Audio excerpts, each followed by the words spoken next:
This is Tight Corner with me, Empress Nita. Now, and that the Rasta for me, you know, to her say. And if I say Rasta, this be the correct Rasta. I mean, my own dear, you know. But he's sitting right next to me, and I know you don't. If you see him, you won't tell me you don't know him. You definitely know him. Hi. Hello. No, wow, go on. Everything are cool. Everything cool. Thanks to Ja. Yes. It's really amazing to be here and also to be on your show and an opportunity to share, my story and my viewpoints and my energy, together. Thank you for having me. You're welcome. All positive vibes, you know. But first of all, why did you move to Ghana? Why did you decide to move to Ghana? This is home. As they say, no matter how far you go, Sankofa, you have to always come back. And for me, leaving Ghana was not like I was leaving my homeland, That never happens to any of us, It's all part of the curiosity of trying to expand your perspectives, So that is sometimes when you're a traveler, that's what inspires you. But for me, it was also driven by the quest to try to ignite my musical journey. Because when I started here, after I finished, I was in Legon, my final year when we started my band, I felt that my music, the style of music that I was doing, it was very hard to find people to invest in it and people to push it. So I also knew that the best way was for me to travel and go and work, try to learn the music industry, and then come back here and establish my own medium and platform to push my music forward. So that's what took me there. So going to America, working, learning about the music industry, coming back, investing, starting my own label, recording my first album, things starting off, and then pushing it a little bit by the second album. When In Ghana came out and Crusade album came out, my music started spreading around the world. So I saw the importance too of to keep pushing it over there. So because I started being booked onto big festivals. So I started pushing on those festivals, trying to get the structures too that will allow me to penetrate into a market other than Ghana or a market other than Africa, So yes, there's different levels of, success, but I succeeded in really pushing my music. It had success not only in American television, but radio. It was used in a lot of American TV, movies. It was used in video games. I had the opportunity of playing on some of the biggest stages, even the legendary Hollywood Bowl, where I played with Stevie Wonder on one of the biggest stages in the world. So I just feel that after doing all of this and also getting a Grammy nomination, I always said that I wanted to go and try to open doors that were not opened, so that those doors remember any Ghanaian that is walking through. I wanted to make sure that, the opportunity that I didn't get as a musician, I was able to, one way or the other, create those opportunities for those who are going to walk in my footsteps. So after all this work, there was also, every year I was always here. But now I feel it's time to be right here on the ground here, to work from here. Also the works that I'm doing with the United Nations and also in the youth initiatives that I'm thinking of working on with my foundation.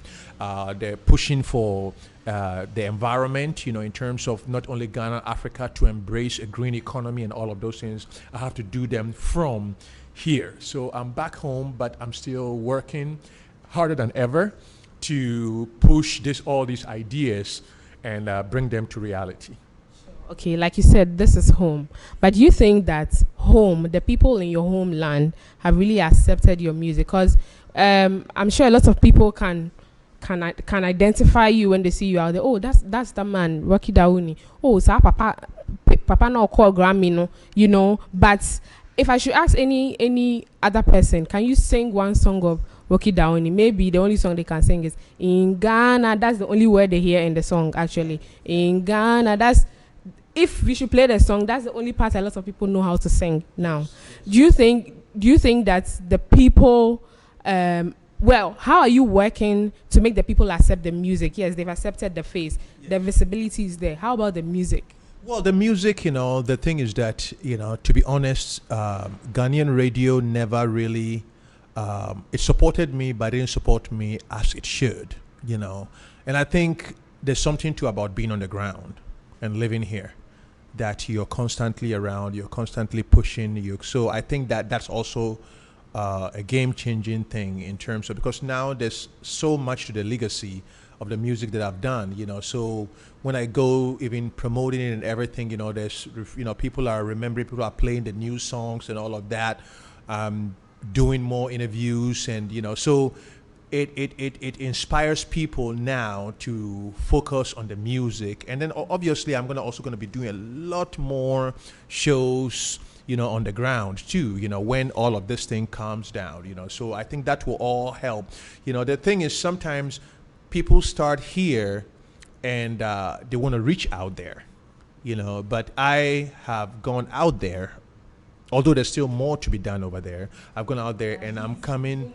There's a lot out there. Exactly, and I'm coming back home and all of that, because it's a constant, music and expanding presence is a constant thing. Even when you lose one generation, no matter even how popular you are, even on the ground here, by the next generation, you have to revitalize the music for them. So you're constantly working to bring people to remember your music, to also appreciate your music and all of that. And, it's living, breathing music, So being here and being on the ground, I think that, it will change a lot of things when it comes to that. Okay, so you've had quite some shows in Ghana, right? I actually, I can't remember what show it was, but the audience were happy to see Rocky Dawuni on stage, but it looked like they just had to be nodding. They really couldn't sing the song. I'm sure you've had some experiences like that, right? No, I mean, I Especially here in Ghana. well, all the shows that I've had here have been, tremendously great, and people who came to the concerts, loved the concert. They were in there. People knew a lot of the music and all of that, but there, as I said, there's still room to do more. There's always room to do more, because when you leave one year, you come back, you have to refresh it. And then also radio. Yeah. And then radio, and the radio plays you. And then when you are back in town, everybody starts playing you when you're gone and all of that. So it's just a matter that there's never the work to be done. You constantly has no end. You constantly have to refresh it and bring it to people, and then also work with new artists too that are coming on the scene, because every time, that is also changing, So for me, it's I love it. I love the, doing music, making music, and connecting with the musicians, and constantly, pushing the boundaries, to see what new things can come out of, So this is home. So, trying to reintroduce people to some of my early stuff and all of that, is something that I am excited to do. But don't you think that the people too are, as almost so just to receive, because your kind of music is really for the matured minds, and right now the kushka that we are hearing, it's not really for the deep thinkers, And do you think that the people are just not ready to mature or probably experience some change? No, I don't think so. I think that, in every country when you go, there's always the very hyped, noisy music that usually sometimes seizes the space of the mainstream, But, the music that I make is a music that touches the heart and the soul, So, and everybody has a heart and a soul, So you just have to be able to communicate to reach that, So the way I will communicate might get a different way another person saying the same thing will, But I know that me and audiences, my music, really impact from the young and old and all of that. Although it's matured and stuff, it's also simple enough for people to connect with and kind of appreciate and identify with. So although the scene right now, there's a lot of like very, you know, the style is different, but I embrace that style too, because I'm just such a diverse artist and I love new things and I love, people who are pushing the boundaries and new sounds, and I embrace it and all of that, So I'm doing like, collaborations and also integrating a lot of that into what I'm doing and constantly updating my music, So I think that people are ready to still expand their consciousness. I don't think people are that shallow. I think that it's just a matter of the opportunity, the opportunity to communicate it to them, and then for radio and also all the other channels to be able to make it accessible to them. And good music is good music, regardless of, how it's played or where it comes from. Okay, so this is my last question to you. Do you think that reggae has a future in Ghana? Because it seems like reggae starts at a point, it climbs, it drops, it'll be hanging somewhere, and then we'll see it pop up again. Then another genre will come and take over. Because there were times reggae was really on top. Even if you should check the charts, the top 10 charts, you definitely find a reggae song or something there. But now, even Stonebwoy that we all had hope in is now doing Afrobeats.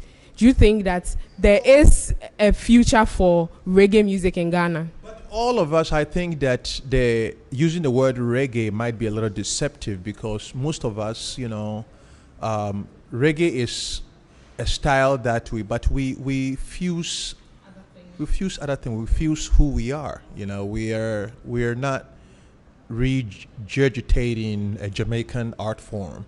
We are inspired by it, and we follow it just as they studied and learned it from here. But my music, even the one that was my album, the one that was nominated Branches of the Same Tree, was a fusion album. There's a lot of Afrobeat and high life and stuff in it, and that's just who we are. So I feel that, the identity of African artists in terms of that is the kind of music that it's natural to us. So pure reggae will always have a place here, but it will always move to the next level with us integrating our own identity into it and formulating something new. That is the only thing that will be a future that will go forward. And that's what I'm doing, and that's what Stonebwoy and others are also doing right now. And, so... But you see, you mentioned yourself and Stonebwoy, but if you should mention some names right now, it won't just come like that. You have to think through before you remember, oh, that guy there, he does music, Well, the thing is that there's others, because Stonebwoy, because it's obvious. Yeah, it's obvious. And then, when you look, even the ones that are playing even hardcore Jamaican style, when you look critically, even their melodies are African. You see, so, an African you cannot become a good copy of somebody else's identity. You're still going to cut through as who you are. So when you embrace it, it even opens a lot more doors, and I've been talking about this for a long time. So I think that a lot of, upcoming artists have picked up the whole thing in terms of knowing your identity, knowing even when it comes to rap and hip hop and all of that. You can take hip hop, but when you fuse our traditions into it, it creates something new, something African and progressive, So you always have to, integrate it. And I think that more artists are going to do that, because they're looking at the success that some of us have been able to attain with the fusion of our traditional, because I did not play my music that was used on EA and TV shows and that kind of stuff was not straight reggae songs. My first song that was licensed for EA was Wake the Town, and Wake the Town was a fusion of African drumming, Afrobeat and reggae music and horns and that kind of stuff. That is why the sound caught their ear, So you as a musician, you have to constantly innovate and not be boxed in by a genre, a name, a label, because even that, because that label even was something that was done later after the music took hold because everybody came with a new style, you know. So you have to follow your heart and also be versatile enough to be able to be, shall I say, a confluence or an influence or a conduit of all the inspirations that come through you and present it in a way that is genuine, is hip, is modern, is current, and then also to make sure that it touches the heart of people. And when you can do that, I think that, you know, music is like water, you know. Speaking of labeling, do you have some artists you are nurturing? Do you have some other artists on your label?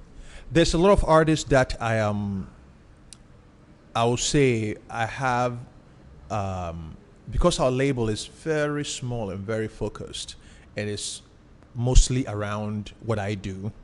So, you know, they're dealing with video, they're dealing with touring, they're dealing with all of that kind of stuff.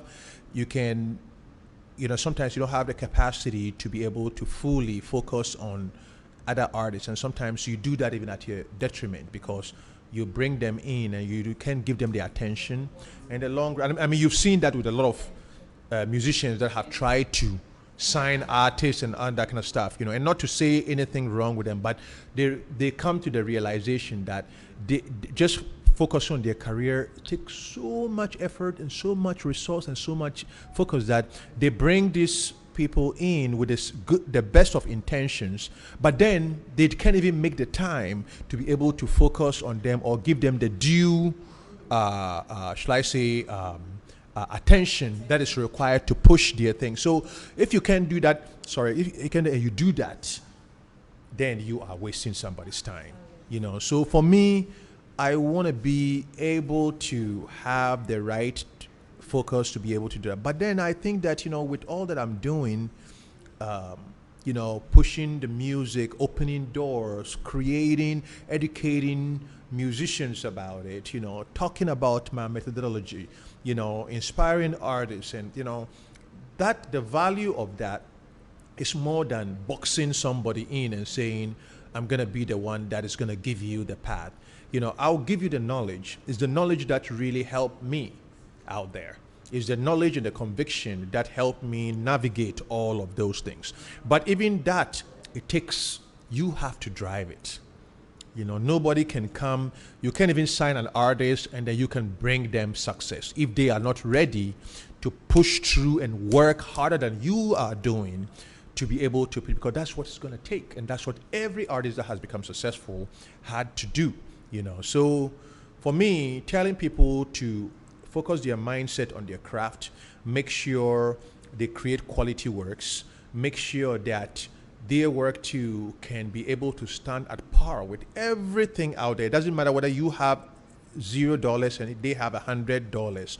You have to make sure that when the music is played next to next, you stand toe to toe. That's the only way you can compete in that world. So you have to have that mindset, and the mindset too that you're going to win in the long run regardless. So you go through all the stumbling blocks, and every stumbling block becomes a stepping stone for you to move forward. You know, so when you're able to build that as an internal compass that pushes you and directs you, I think that when others help you, it just pushes you ahead. And also it's easier for others to jump in and give you the needed help that you need to eventually succeed. Sure. Thank you so much for having this chat with me. Like always, it's always knowledgeable. You always learn something from Rocky Dawuni. He's the grandpapa of reggae dancers, so you people should be learning things from him and stop just shaking him and greeting him and doing things. Learn, okay? Thank you so much.